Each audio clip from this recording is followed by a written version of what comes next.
আজকের গল্প বিভূতিভূষণ বন্দ্যোপাধ্যায়ের খোলা দরজার ইতিহাস। সন্তোষ দত্ত আমাদের মধ্যে একজন বড় গাল্পিক। বাইরে শ্রাবণের সন্ধ্যার ঘনায়মান মেঘজাল, মাঝে মাঝে জোনাকি পোকা জ্বলছে। মুখুজ্জে বাড়ির বৈঠকখানায় আমাদের নৈশ আড্ডা বসেছে। না, ওসব কিছু না, শুধু চা। আর আছে গরম মুড়ি, কচি শশা আর নারকেল কুচি। সন্তোষদা আজ কলকাতা থেকে দুদিন এসেছেন। তিনি পরলোক তত্ত্বের আলোচনা করেন। এ সম্বন্ধে প্রবন্ধও লিখেছেন, নামটাও আছে। সন্তোষবাবু এ গ্রামের জামাই। মাঝে মাঝে আসেন, কারণ শ্বশুরবাড়ির সম্পত্তির তিনিই উত্তরাধিকারী। মাসে এক দুবার আসেন। আমাদের গ্রামের নতুন কলেজের নতুন মাস্টারমশাইরা একটা মেস করেছেন। ৫-৬টি উচ্চশিক্ষিত যুবক মাস্টার মেস থেকে মুখুজ্জে বাড়িতে রোজ সন্ধ্যায় আড্ডা দিতে আসেন। আমিও ওই দলেরই একজন বটে, তবে আমি মেসে থাকি না। এই গ্রামেই আমার পৈতৃক ভিটা। রামবাবু দর্শন ও ন্যায়ের অধ্যাপক। তিনি বললেন, আপনি প্রমাণ করতে পারেন পরলোক আছে? আমি বললাম না। বললেন, তবে প্রমাণের ব্যাপার এ নয়, তবে আমি আপনাকে অনেক ঘটনা বলতে পারি। বলুন কি ঘটনা?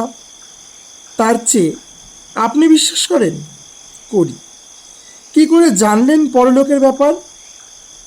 Knock and it will be opened into you. ওসব বড় অস্পষ্ট কথা। এর চেয়ে বড় সত্যি কথা খুব কম মহাপুরুষের মুখ দিয়ে বেরিয়েছে। প্রমাণ করা অত সহজ নয়, তবে এক আধটা ঘটনা বলি, শুনুন। তার চেয়েও ভালো হয় যদি রেখাকে নিয়ে এসে একদিন আপনাদের সামনে প্রেত নামিয়ে দেখিয়ে দেওয়া যেত। কে রেখা? রেখা চক্রবর্তী, একজন বড় মিডিয়াম আমাদের সাইকিক সোসাইটির। তার এই শক্তির জন্য সোসাইটি তার মা ও 2 ভাইকে পুষছে। তা রেখা চক্রবর্তীর বয়স কত? এই 17-18 হবে। আশ্চর্য শক্তি ওর। অনেক অবিশ্বাসী নাস্তিক লোক রেখাকে দেখবার পর আমাদের সোসাইটির মেম্বার হয়েছে। কিন্তু এবার আমরা ওকে ছেড়ে দিচ্ছি। কেন? খোলা দরজা পেয়ে পরলোক থেকে বড্ড অবাঞ্ছিত খারাপ লোক এসে ঢুকে পড়ে। কোথায় ঢুকে পড়ে? মিডিয়ামের দেহে। রেখার শরীরটা তো হলো খোল। খোলের মধ্যে ঢুকে পড়ে পরলোকবাসী বহু দুষ্টু আত্মা। ওর দেহটাকে নিয়ে তারা সবাই ছিনিমিনি খেলতে শুরু করেছে। অদ্ভুত ফেয়ারি টেল। মশাই শিক্ষিত পণ্ডিত লোক, প্রত্যক্ষত একটা প্রমাণ। আপনাদের ন্যায়শাস্ত্রে কি বলে? হ্যাঁ, আপ্ত অনুমানের চেয়ে প্রত্যক্ষ বড় প্রমাণ বই কি। চলুন আমার সঙ্গে। ৬৭ নম্বর নন্দনবাগান স্ট্রিট। রেখা ও তার মা ভাইয়েরা ছোট্ট একটা ঘরে ওই ঠিকানায় থাকে। গরিব বড্ড, কিন্তু সাইকিক সোসাইটি খেতে পড়তে দিচ্ছে বলে একটি মেয়ে তার সব কিছু বিসর্জন দিতে পারে না। তার নিজের দেহটা আর তার দখলে থাকছে না, অপরে দখল করে নিচ্ছে। তার মানে? এর মানে খুব সহজ, রেখাকে তার দেহ থেকে তাড়িয়ে দিয়ে অন্য দুষ্টু আত্মা এসে সেখানে জুড়ে বসেছে। ন্যায়ের অধ্যাপক রামবাবু এই আজগুবি কথায় নিজের মতের অকাট্যতা খুঁজে পেলেন। হেসে বললেন, এই জন্যেই তো লোক আপনাদের কথা বিশ্বাস করে না। আচ্ছা বলে যান শুনি। সন্তোষবাবু বললেন, না, আপনাদের নিয়ে যাব নন্দনবাগানে। বললে বিশ্বাস করবেন না। আমরা বললাম, সেই ভালো। রামবাবু বললেন, সে তো ভালোই, তবু আগে বলুন কি কি হয়। সন্তোষবাবু বললেন, হবে আর কি। সেদিন রেখার মা বসে আছে, রেখাকে গিয়ে বললে, দিদি আমার শ্রাদ্ধটা পর্যন্ত তোমরা করলে না, আমার জন্য গয়ায় গিয়ে পিণ্ডদান করো, তোমাদের ভালো হবে। ওর মা বলল, কে তুমি? বলল, আমি পারুল, হেমনগরের পারুল। তুই তো অনেকদিন মরে গিয়েছিস পারুল। গিয়েছি তাই কি, রোজ তোমাদের বাড়িতে আসি, হেমনগরে যাই, সোদপুরে বর্দির শ্বশুর বাড়ি যাই। মনের গতিতে যাতায়াত আমাদের, কোনো কষ্ট নেই, কিন্তু উপরে উঠতে পারিনি। পৃথিবী যেন টেনে রেখেছে। পিণ্ডদান করলে পৃথিবীর বন্ধন কাটিয়ে চলে যাব। আমি চলি দিদি। একটা হিন্দুস্তানি মেয়ে রেখার দেহে ঢুকবে বলে ঘুরঘুর করছিল। আমি তাকে তাড়িয়ে দিয়েছি। কে সে? বস্তিতে আসতো, চরিত্র ভালো ছিল না, আত্মহত্যা করেছিল কি জন্যে? এখন কষ্ট পাচ্ছে। এখানে দার্শনিক রামবাবু প্রশ্ন করলেন, দাঁড়ান মশাই, একটা মস্ত বড় ফাঁক রয়ে গেল। চরিত্র ভালো ছিল না এ কথাটার মানে কি? কোনো স্ট্যান্ডার্ড পরলোকের চরিত্রের সুকু নির্ধারিত হয়ে থাকে, এটার উত্তর চাই। সন্তোষ দত্ত বললেন, নিজের মনে পরলোকে নিজের বিচারক হয়, কেউ বাইরে থেকে কিছু করে না। উইল ইজ দ্য কি। পরলোকের একটি মস্ত বড় সত্য। কিন্তু এসব তত্ত্বকথা, গল্পটা বলি। রেখার মধ্যে মাঝে মাঝে দুষ্ট আত্মারা ঢুকে পড়ে। তারা হিন্দিতে, উড়িয়াতে, বাংলাতে গাল দেয়, কারণ সব জাতির আত্মা তার মধ্যে আছে। সেদিন একটি ফিরিঙ্গি মেয়ে ওর দেহে অনেকক্ষণ অধিকার করে রাখলো। তার বাড়ি ছিল নাকি পার্ক সার্কাস। রেখা কোনো কালে ইংরেজি জানে না, অথচ গড় গড় করে ইংরেজি বলছে। রামবাবু অবিশ্বাসী সুরে বললেন, আপনি নিজে শুনেছেন? নিশ্চয়ই, না শুনলে বলি। শুধু তাই নয়, অনর্গল ওড়িয়া বলতে শুনেছি রেখাকে। কিন্তু এসবের চেয়ে আশ্চর্য এবং খুব খারাপ হলো পরলোক থেকে নিম্ন শ্রেণীর দুই দুষ্ট আত্মা আসাতে। তারা এসে কি করে? নানা রকম উপদ্রব করে। ওর দেহটাকে নিয়ে হয়তো ধুলোয় ফেললে, হয়তো রোদে কষ্ট দিল, একবার রেখাকে আগুনে পোড়াতে গিয়েছিল। আবার ভূবর লোকের নিম্ন শ্রেণীর প্রাণীর আবির্ভাব হয়।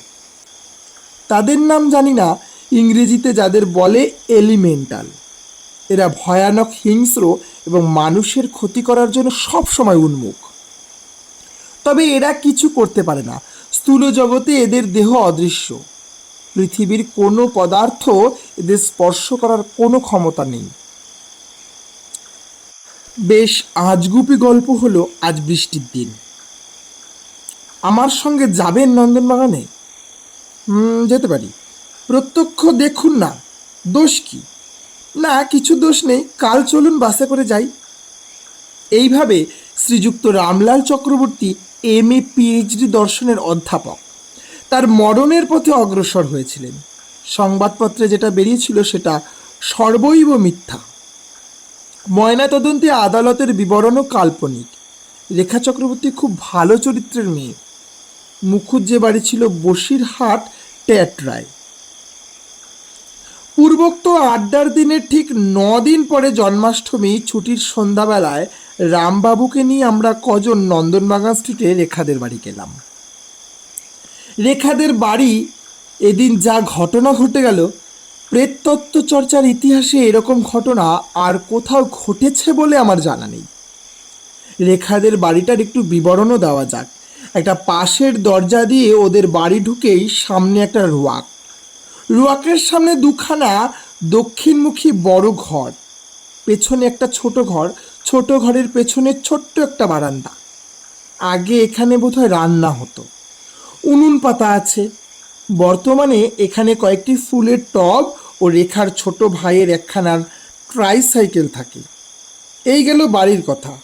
ওই ছোট্ট ঘরের অবস্থান ও পেছনের বারান্দাটার কথা মনে রাখতে হবে ঘটনার পরবর্তী অধ্যায়ে। সংক্ষেপে বলাই ভালো, ফেনিয়ে লাভ নেই। রেখা আমাদের চা এনে দিল। সন্তোষবাবু বললেন, আজ আমাদের বন্ধু রামলাল চক্রবর্তী এখানে এসেছেন, ওকে একটু দেখাতে হবে। রেখা মেয়েটির শ্যামবর্ণ, এক হারা, বেশি সুশ্রী, গলার সুর বীণার ঝঙ্কারের মতো মিষ্টি, বড় বড় চোখ, চোখের দৃষ্টি অতি নিরীহ, যেন বোবার মতো। ওর সুশ্রীতার অনেকটা ব্যাঘাত করেছে এই নির্বোধের মতো চোখের দৃষ্টির দরুন। রেখা বলল, আজ কদিন থেকে ভয়ানক অত্যাচার আরম্ভ করেছে একটা কেউ। মানুষ কি জানো আর বুঝতে পারছি না। আজও বোধ হয় আসবে, আমার বড় ভয় করে। সন্ধ্যার পর রেখার মা আমাদের নিয়ে গেলেন সেই ছোট্ট ঘরটাতে। ধুনো দেওয়ার হলো, ঘরে ফুল দিয়ে সাজানো হলো। আমরা সবাই গিয়ে একটা টেবিলের চারপাশে বসলাম। ঘর অন্ধকার করা হলো। রেখার মা বললেন, বাবা, একখানা রেকর্ড দাও। গ্রামোফোনে একটা সানাই বাজনার রেকর্ড দেওয়া হলো। একটা ক্ষীণ সুর শোনা গেল ঘরের কোণ থেকে।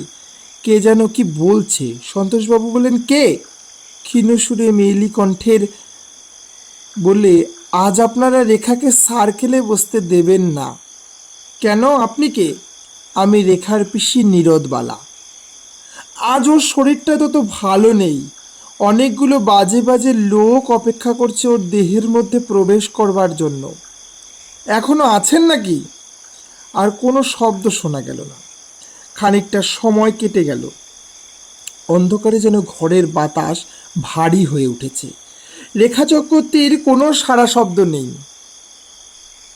মাঝে মাঝে ওর নাক ডাকার শব্দ ছাড়া।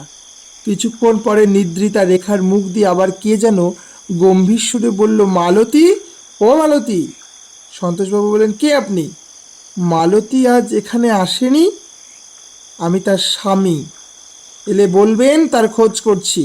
আজ মিডিয়ামকে উঠিয়ে দিন, আজ বড় বিপদ। কেন?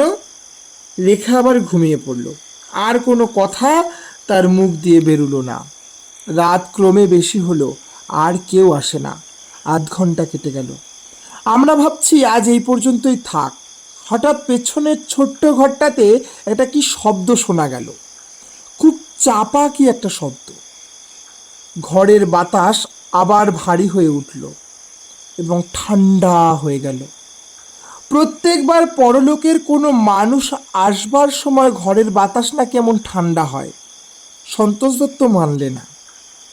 এবার যে ঘটনাটি ঘটল তা আমার দিক থেকে বলি। সেই অন্ধকারে অন্য লোকের কি হচ্ছে তা জানবার উপায় ছিল না আমার। আমার মনে হলো মাথায় কে এক ঝুড়ি বরফ বসিয়ে দিল এবং সেই যেন কোনো অদ্ভুত উপায়ে লম্বা হয়ে ঝুলে পড়ে আমার নাকের গর্ত বুজিয়ে দিচ্ছে ধীরে ধীরে। আমার শরীর যেন অবশ হয়ে আসছে। পেছনের ঘরটাতে একটা যেন বরফের কল বসানো হয়েছে। ঠান্ডা এবং ভারী হাওয়া আসছে ওই ঘরটা থেকেই। যেন চাপা আর্তনাদের মতো কি একটা শোনা গেল রেখার কণ্ঠ থেকে। আর পেছনের ঘরটাতে কি যেন একটা কল বসেছে। কোনো শব্দ নেই, কিছু দেখা যাচ্ছে না সে ঘরে, অথচ মনে হচ্ছে কাণ্ড কারখানার আয়োজন ও মাল মশলা তৈরি হচ্ছে ওই ছোট্ট পেছনের ঘরে। হঠাৎ সন্তোষবাবু বলে উঠলেন, ঘরের আলো জ্বেলে দিন, আলো জ্বেলে দিন, ওই দেখুন কি। আমি বললাম, কি? তা বলি, ঘরের দেওয়ালে একটা বিরাট কালো ছায়া, দেখতে গায়ের দাদের মতো, ঠিক যেন মানুষের গায়ে দাঁত অথবা বাঁশ গাছের গায়ে বর্ষাকালে কেমন কানচটা নামক এক নাক ছত্রাক গাছ গজায়। অনেকেই দেখবেন এই কানচটার মতো, তবে সেটা আবার রবারের ফু দেওয়া বেলুনের মতো ক্রমবর্ধমান ভীষণ ঠান্ডা হাওয়া। হিম যেন বরফ, আমার চৈতন্য লুপ্ত হয়ে আসছে। আমি ঠিক জানি না কি হচ্ছে এবং কোথায়। কোথায় যেন নিস্তব্ধ ঘন অরণ্যের মধ্যে মহা এক জন্তু বা দানব লোকালয়কে ধ্বংস করবার সাধনায় মগ্ন। সেটা বোবা দানব। মুখে ভাষা নেই তার, মুখ বোধহয় নেই। দৃষ্টি হয়তো আছে নগ্ন হিংস্রতার, কিন্তু চোখ নেই। সে জিনিসটা কোনো মানুষ বা ছবিতে আঁকা দানব, ভূত প্রেতের মতো আদেও নয়, মোটেও নয়। সেটা একটা ক্রমবর্ধমান ব্যাঙের ছাতার মতো, কিংবা গায়ে দাদের মতো বাড়ছে বাড়ছে, ক্রমশ বাড়ছে, চওড়া হচ্ছে। ডাইনে বায়ে সব দিকে বেড়ে সব যেন গ্রাস করে ফেলবে। দাঁত ছড়িয়ে পড়বে সারা ঘরের গায়ে, ঘরের মানুষের গায়ে। ঘন কৃষ্ণ বর্ণের দাঁত রবারের বেলুনের মতো ফেপে ফুলে ক্রমশ বড় হচ্ছে, অথচ ভয়ানক হিংস্র উগ্র ক্রূর নির্মম বুদ্ধিহীন ধ্বংসের করালো দূত। কারণ নিস্তার পাবার উপায় নেই হাত থেকে। একটা আর্ত চিৎকার শোনা গেল যেন ঘরে। আমি যেন দেখলাম পেছনের ছোট্ট ঘরটা সেই বিরাট কালো ব্যাঙের ছাতা বা দাদে ভরে গিয়েছে। ঘরের দেওয়ালটা ও দাঁতটা ভেদ করে ওই জিনিসটা চারিধারে ছড়িয়ে পড়বে। কালো, ভীষণ ঠান্ডা কানচটা দাঁত। আমি স্পষ্ট অনুভব করলাম মাথা থেকে নরম সেই মোমের মতো জিনিসটা বেড়ে নেমে ঝুলে পড়ে আমার নাক ও চোখ বুজিয়ে দিচ্ছে। আমি কথা বলতে পারছি না, নিঃশ্বাস নিতে পারছি না। কোথায় যেন ঢং ঢং করে 10টা বাজছে। আমি শুনে চলেছি 1, 2, 3, 4, 5, 6, 7। তারপর আমার আর জ্ঞান ছিল না। রাত তখন 10টা হবে। যখন জ্ঞান হলো তখন রাত্রি, কিন্তু ঘর অন্ধকার নয়। শেষ রাতের চাঁদের আলো জানালা দিয়ে এসে পড়েছে ঘরে। যে যার চেয়ারে অসাড় হয়ে হেলে পড়ে আছে। রেখা চক্রবর্তী অজ্ঞান হয়ে হাত পা এলিয়ে চেয়ারে কাত হয়ে পড়ে আছে। কেবল সন্তোষ দত্ত নেই ঘরের ভিতর। আমি খানিকটা বোঝার চেষ্টা করলাম কি ঘটেছিল। তারপর সব মনে পড়ে গেল। এই ভীষণ দাঁত কোথায়? রেখা চক্রবর্তী মিডিয়ামের বাড়িতে সার্কেল বসেছিল আজ সন্ধ্যার সময়। ঘরে তখন ঘুটঘুটে অন্ধকার ছিল। এখন চাঁদের আলোয় খানিকটা অন্ধকার দূর হয়েছে। ঘর দেখে মনে হলো এখানে যেন একটি নিষ্ঠুর হত্যাকাণ্ড হয়ে গিয়েছে। মোটরের শব্দ উঠল বাইরে। একটু পর সন্তোষ দত্ত ঘরে ঢুকলো, ওর সঙ্গে একজন ডাক্তার। আর সব লোকের চৈতন্য সম্পাদন করানো হলো। রামবাবুর প্রাণ অনেকক্ষণ দেহ ছেড়ে চলে গিয়েছিল। ডাক্তার পরীক্ষা করে মত দিলে শ্বাস বন্ধ হওয়ায় মৃত্যু। সারা মুখ কালো হয়ে গিয়েছে, জিভ বেরিয়ে পড়েছে, চোখ ঠিকরে বেরোচ্ছে। পুলিশ এলো, হৈ হৈ হলো, লোকজনের ভিড় হলো। রামবাবুর সব পরীক্ষা করা হলো। তারাও বলল নিঃশ্বাস বন্ধ হওয়ার দরুন মৃত্যু। ফুসফুসে একটা নতুন গ্যাসের অস্তিত্ব। সব ব্যবচ্ছেদাগারে পাওয়া গেল আর্জন জাতীয় সহজ দাহ্য গ্যাস। সন্তোষ দত্তকে অনেক দিন পর জিজ্ঞাসা করেছিলাম সেই রাত্রে কাণ্ড কারখানার মূল সূত্রটি। সন্তোষ দত্ত বলল, সে রাত্রে একজনও বাঁচতাম না আমরা। পূর্বকার আত্মা আমাদের সতর্ক করে দিয়েছিল, আমাদের সেটা শোনা উচিত ছিল। আমি বললাম, 2জন আত্মা, রেখার পিসি আর মালতীর স্বামী। কি হয়েছিল জানেন? কোনো দুষ্ট আত্মা আসেনি, রেখার পিসি অন্তত তাই বলে গিয়েছিল। কিন্তু আসলে ব্যাপারটা তা নয়। এসেছিল ভূবর লোকের হিংস্র জীব বিশেষ, যাদের ইংরেজিতে বলে এলিমেন্টাল। ওরা ভূবর লোকের বাঘ ভাল্লুক জাতীয় প্রাণী, মানুষের চেয়ে অনেক নিম্ন স্তরের, অথচ ক্ষমতায় এবং ক্রূর বুদ্ধিতে মানুষকে ছাড়িয়ে যায়। সেদিন কি করেছিল জানো? ওটা আমাদের সকলের শরীর থেকে স্থূল উপাদান সংগ্রহ করে এলিমেন্টালটা সেই ছোট্ট ঘরটাতে নিজের অদৃশ্য দেহটাকে স্থূল জাতের উপযুক্ত করে তুলেছিল। অন্ধকার ঘরে ল্যাবরেটরি হিসেবে ব্যবহার করেছিল। তা তখন কি জানি, জানলে খুব সহজে তাড়াতে পারা যেত। আমি কৌতূহলের সুরে প্রশ্ন করলাম, কিভাবে? খুব সহজে। বলুন না, আপনি নিশ্চয়ই জানেন। মাত্র আলোটার সুইচ টিপে দিয়ে বিভীষিকাময়ী অন্ধকার রাত্রি ও রহস্যময় পরজগতের সমস্ত ভয় ও কুহেলি কেটে গিয়ে আমরা সেই মুহূর্তেই নিরাপদ হতে পারতাম, যদি আলোয় ভরিয়ে খুলে দিতে পারতাম ঘরটা। তো বন্ধুরা, গল্পটি শোনার জন্য আপনাকে অনেক ধন্যবাদ। যদি গল্পটি আপনার ভালো লেগে থাকে তাহলে লাইক বাটনে ক্লিক করে আপনার ভালো লাগার ছাপ রাখুন, আর কমেন্টে জানান আপনার গল্পটি কেমন লাগলো। আর এখনো যদি সাবস্ক্রাইব না করে থাকেন তাহলে সাবস্ক্রাইব বাটনে ক্লিক করুন, আর গল্পটি বন্ধুদের কাছে শেয়ার করতে ভুলবেন না। ধন্যবাদ।